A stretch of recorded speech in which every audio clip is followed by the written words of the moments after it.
Welcome to the bird media. నేను మీ పవన్ కృష్ణమూర్తి. నిన్న ఒక దరిద్రాన్ని చూశానండి. ఒక తెలుగువాడిగా, తెలుగు భాషాభిమానిగా నేను చచ్చిపోయాను. బేసిక్గా లిటరల్గా నేను చచ్చిపోయాను అది చూసిన తర్వాత.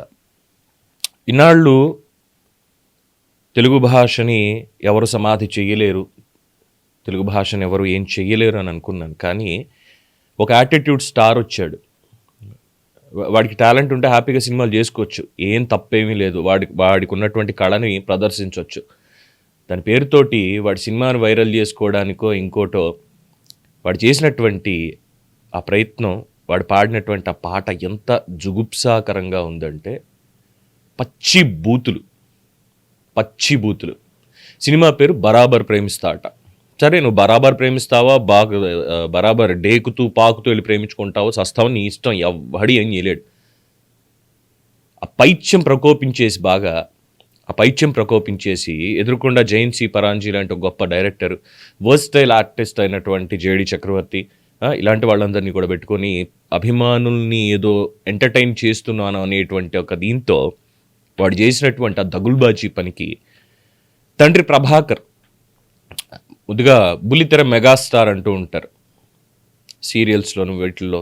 ఈనాడు రామోజీరావు గారి స్కూల్ నుంచి వచ్చి స్వర్గీయ సుమన్ గారికి అత్యంత సన్నిహితుడిగా ఉన్నటువంటి వ్యక్తి, చాలా మంచి ప్రతిభ ఉన్నటువంటి నటుడు. ఒక కానిస్టేబుల్గా కెరీర్ని మొదలుపెట్టి ఉద్యోగాన్ని వదిలేసి నటనని వృత్తిగా ఎంచుకున్నటువంటి వ్యక్తి. కష్టపడి ఒక్కొక్క మెట్టు ఎదిగి తన సౌధాన్ని నిర్మించుకున్నటువంటి వ్యక్తికి ఇలాంటి దరిద్రుడు ఎలా పుట్టాడో నాకు తెలియట్లేదు.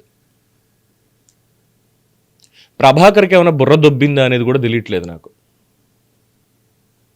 అందరూ చేస్తున్నారుగా మేం చేయకూడదా అనే స్థాయికి దిగజారిపోయాడా?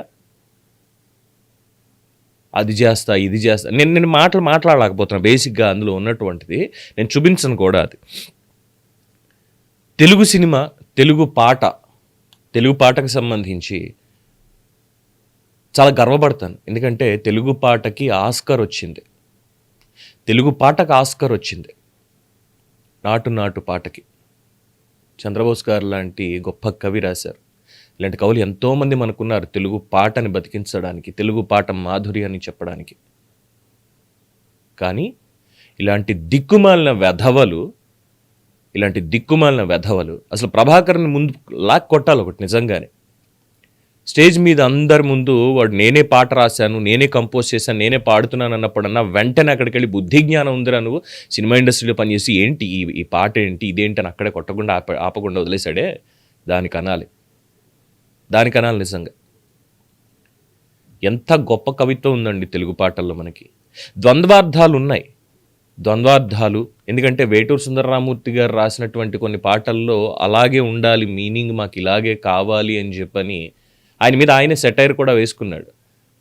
ఎస్పి బాలసుబ్రహ్మణ్యం గారు సైతం ఇంద్ర సినిమాలో డైలాగ్ అంటారు, కాశీ ఏంటి మీరు సడన్గా ఇలా వచ్చారని చిరంజీవి అడిగితే ఆయన అంటాడు, ఈ మధ్య కొన్ని బూత్ పాటలు పాడాల్సి వచ్చింది నాయన, గొంతుని కాస్త కడుక్కుందామని వచ్చాను అని చెప్పి వాళ్ళ మీద సెటైర్లు వేసుకున్నారు. అంటే ఒక పదానికి ద్వంద్వార్థం, కానీ మరి ఇంత పచ్చి బూత్ అయితే కాదు. నాకు త్రివిక్రమ్ గారి స్పీచ్ గుర్తొచ్చింది వెంటనే త్రివిక్రమ్ గారి స్పీచ్ గుర్తొచ్చింది. ఒకసారి విందాం మనం, ఒక 6 నిమిషాలు అయినప్పటికీ కూడా.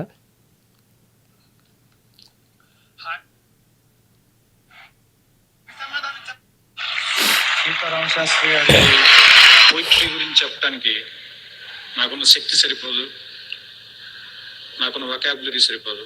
ఎందుకంటే ఆయన ఫస్ట్ సిరివెన్నెల సినిమాలో రాసిన ప్రాగ్దిశవేణియ పైన దినకర మయూఖ తంత్రుల పైన ఆ పాట విన్న వెంటనే నేను తెలుగు డిక్షనరీ అని ఒకటి ఉంటుంది అని ఒకటి కనుక్కున్నాను. ఫస్ట్ దాని శబ్దరత్నాకరం అంటారని నేను తెలుసుకున్నాను.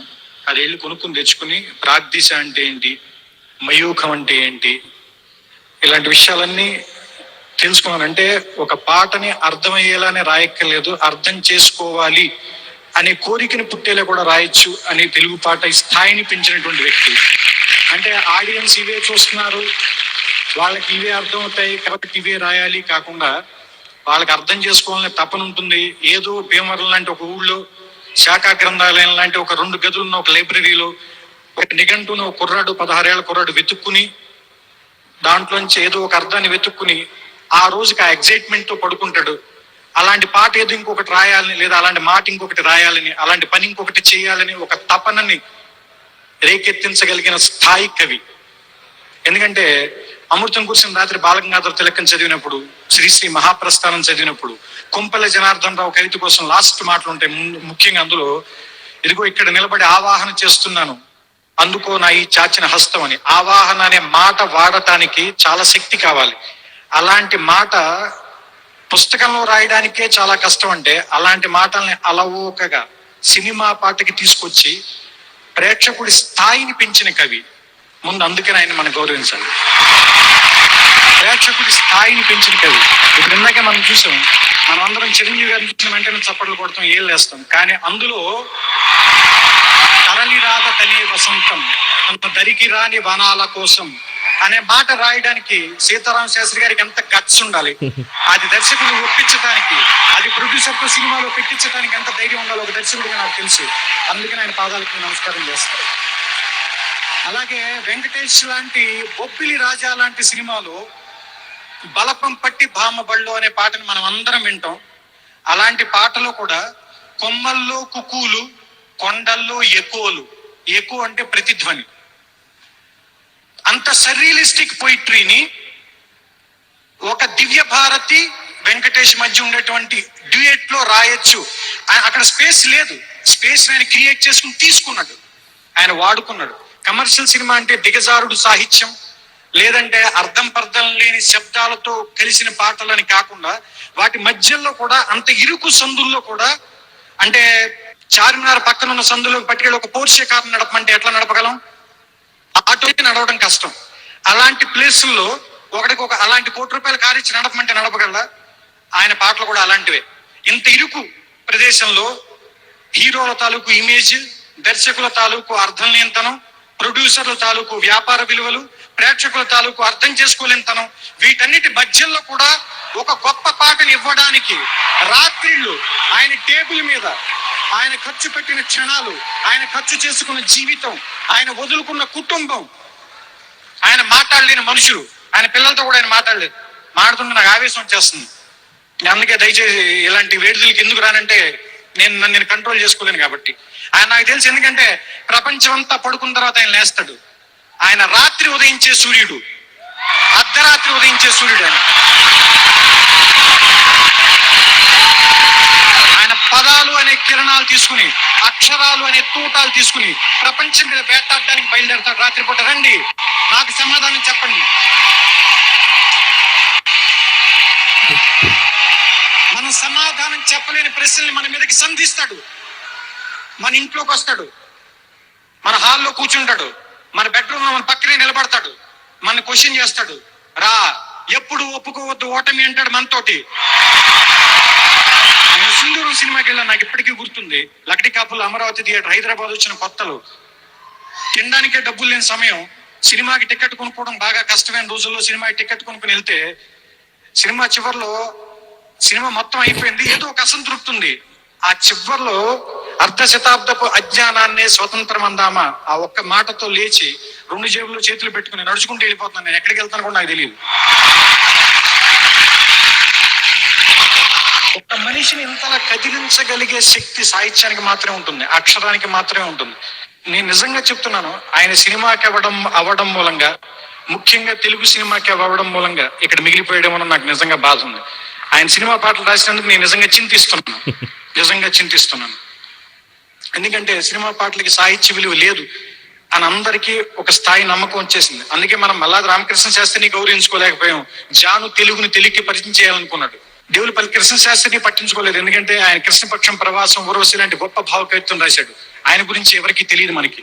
అలాగే దాశరథి చాలా గొప్ప గొప్ప పుస్తకాలు రాశాడు, గొప్ప గొప్ప సాహిత్యం. వీళ్ళందరూ కేవలం తెలుగు సినిమా కవులు అవ్వటం మూలంగా, సినిమాలకి పాటలు రాయటం మూలంగా ఎందుకు పనికి రాకుండా పోయారు.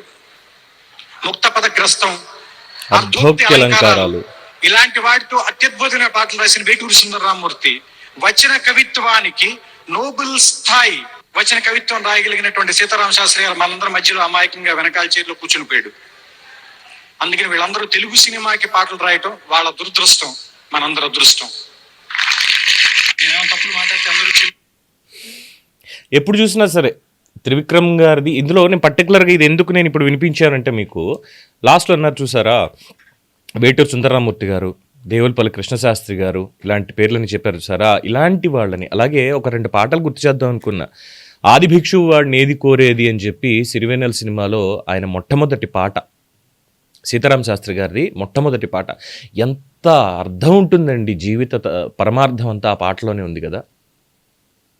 ఒక రకంగా నిందాస్తుతిని భగవంతుని గురించి మాట్లాడుతూ ఇదేయ్యా నీ లీల అని చెప్పినటువంటిది ఎంత అత్యద్భుతంగా తెలుగులో రాసినటువంటి పాట. అలాగే అన్నమయ్య సినిమాలో వేటూరు సుందరరామూర్తి గారు తెలుగు పదానికి జన్మదినం, ఇది జ్ఞానపదానికి జానపదం అని చెప్పి రాశారు.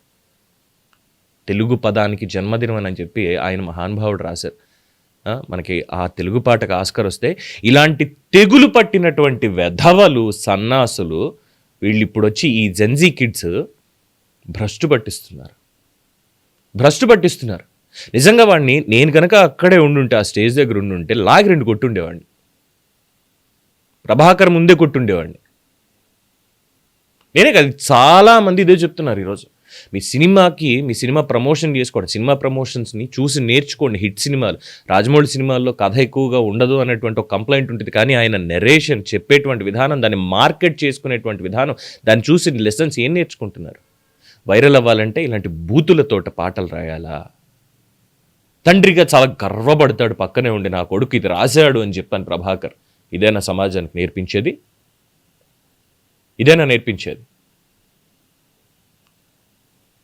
ఇలాంటి వాళ్ళకి అవకాశాలు కావాలి. యాటిట్యూడ్ స్టార్ట్, వాడి యాటిట్యూడ్ తగలయ్యా.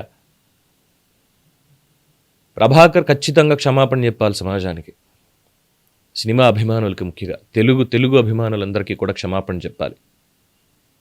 కొడుకుని కంట్రోల్లో పెట్టుకోకపోతే ఎలాగో కెరీర్ ఉండదు అనుకోండి, వెళ్ళి ఐటీ జాబో ఏదో ఒకటి వెతుక్కొని చేసుకోవాలి. లేదు మారి మనిషిగా నేను పద్ధతిగానే ఉంటాను అనుకుంటేనే ఇండస్ట్రీలో ఉంటాడు డెఫినెట్గా.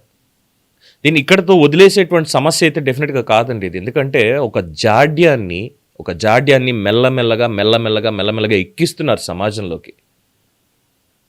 రాజకీయ నాయకులను చూసి వీళ్ళని చూసి రాజకీయ నాయకులు, వాళ్ళని చూసి చిన్న పిల్లలు సైతం బూతులు మాట్లాడుతున్నారంటే ఎక్కడి నుంచి వస్తుంది?